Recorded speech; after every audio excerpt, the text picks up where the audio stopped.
ना धारण होता ना दांत उसके पूरे बराबर होते हैं। क्या कारण था कि हमारे बुजुर्ग स्वस्थ रहते थे?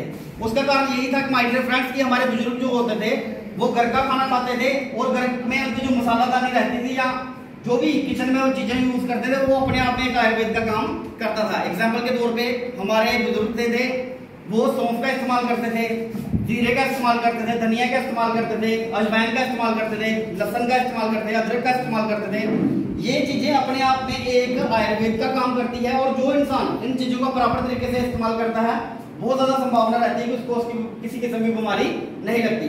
उसके बाद हमारे बुजुर्ग क्या करते थे? फिजिकल एक्टिविटी वगैरह करते थे, खेतों का काम करते थे, पैदल आते थे, पैदल जाते थे या कुछ योगा प्राणायाम वगैरह करते थे, जिससे वजह से हमारे जो बुजुर्ग थे वो इतनी जल्दी बीमार नहीं पड़ते थे, उनकी जिंदगी लंबी होती थी और जो उनका डाइनिंग पीरियड होता था, बुढ़ापा होता था, वो छोटा सा रहता था। मगर इसके तहत अगर हम आज की जीवन शैली देखें, आज का लाइफस्टाइल देखें, हमारे बच्चे हॉस्पिटलों में पैदा होते हैं और जैसे ही पैदा होते हैं पहले दिन से ही उसको एलोपैथिक का सहारा दिया जाता है। यस और नो? यस। उसको प्रॉपर तरीके से माँ का दूध नहीं दिया जाता, एलोपैथिक का उसको सहारा दिया जाता है और उसके बाद बच्चे जैसे जैसे बड़े होते हैं हम खुद उनको pizza, momos, burger, fast food वगैरह या कोल्ड ड्रिंक वगैरह हम खुद उनको खाना और पीना सिखाते हैं। और इसके तहत जैसे ही वो इंसान, जैसे ही एक बच्चा 30 से लेकर 35 साल की एज को क्रॉस करता है उसके अंदर की तरह तरह की बीमारियां आना शुरू हो जाती है। जैसे उसका डाइजेस्टिव सिस्टम खराब होना शुरू हो जाता है, उसकी जो ब्रेन की जो फंक्शन है वो कम होना शुरू हो जाता है, उसको हार्ट की प्रॉब्लम होना शुरू हो जाती है और जैसे ही वो उसको शुगर की प्रॉब्लम होना शुरू हो जाती है, हड्डियों की प्रॉब्लम होना शुरू हो जाती है। और जैसे ही कोई पर्सन 30 से 35-40 साल का डॉक्टर के पास जाता है तो अफसोस की बात यह है कि डॉक्टर से उसको परमानेंट उस चीज का सोल्यूशन नहीं मिलता और आने वाले टाइम में वो इंसान डॉक्टर की दवाइयां खाते खाते एज ए मेडिकल स्टोर बन के रह जाता है। नेक्स्ट आगे की दोस्त अगर मैं बात करूं, ऐसा नहीं था कि पिछले जमाने में बीमारियां नहीं होती थी, पिछले जमाने में भी बहुत भयंकर किस्म की बीमारियां रहती थी और वो बीमारियां ऐसी रहती थी कि आज पूरे के पूरे गांव के गांव तबाह हो जाते थे। जैसा नो?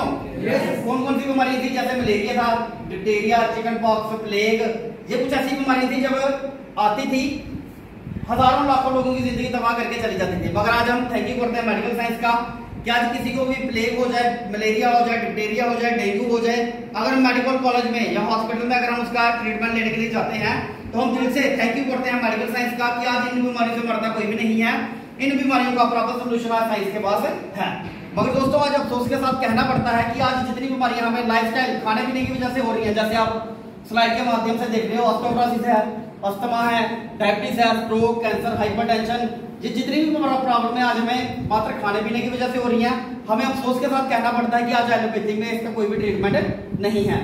अगर किसी इंसान को शुगर की प्रॉब्लम हो जाए वो लाखों रुपया खर्च करेगा, अपने 15 से 20 साल जिंदगी के खराब करेगा, अपनी किडनी डैमेज कराएगा, लिवर डैमेज कराएगा, मगर उसको अपनी शुगर का प्रॉब्लम का सोल्यूशन कहीं भी नहीं मिलता। नेक्स्ट आगे की दोस्तों अगर हम बात करें कि ऐसा क्या हुआ जिससे आज हम बीमारियों से ग्रस्त हो चुके हैं, जैसे मैंने आपको पहले बताया कि आज हमें बीमारियां लगने का सबसे बड़ा कारण यह है कि जो हम पहले खाना खाते थे, जैसे हम सौंफ या इलायची या अदरक, अजवाइन या साग सब्जी, दालें वगैरह गल के हम खाते थे, वो एज ए स्लो मेडिसिन का काम करता था। Yes sir no? वो जितनी भी हम खुराक खाते थे वो हमारे शरीर में जाके एक मेडिसिन का काम करता था, मगर उसके एवज में उसके अपोजिट आज जितना भी हम चीजें खा रहे हैं वो आज की डेट में स्लो पॉइजन का काम करता है। नेक्स्ट आगे की दोस्त अगर हम बात करें कॉजेज ऑफ दिस डिजीज, हमारी बॉडी को चाहिए होते हैं एलिमेंट्स, न्यूट्रिएंट्स, पोषक तत्व जितने चाहिए होते हैं, मगर आज हम अपनी बॉडी को क्या दे रहे हैं? आज हम अपनी बॉडी को रिफाइंड प्रोडक्ट दे रहे हैं, meat, animal product, wild down product और स्टोरेड किए हुए हम प्रोडक्ट दे रहे हैं, जिससे आज हमारा शरीर बीमारी से ग्रस्त होते जा रहा है। नेक्स्ट आगे की दोस्त अगर हम बात करें बीमारियां लगने का एक कारण और ये भी है कि आज हमारा पर्यावरण शुद्ध नहीं रहा।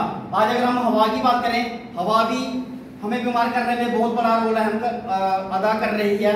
पानी की अगर हम बात करें तो पानी हमारा हिंदुस्तान पूरे विश्व का चौथे नंबर का ऐसा देश है जो सबसे ज्यादा दूषित पानी पीता है। उसका रेडिएशन की बात करें, मोबाइल की तरंगों की बात करें, वो भी हमें बीमार करने में, हमारे नर्व सिस्टम को वीक करने में बहुत बड़ा रोल अदा करती है। नेक्स्ट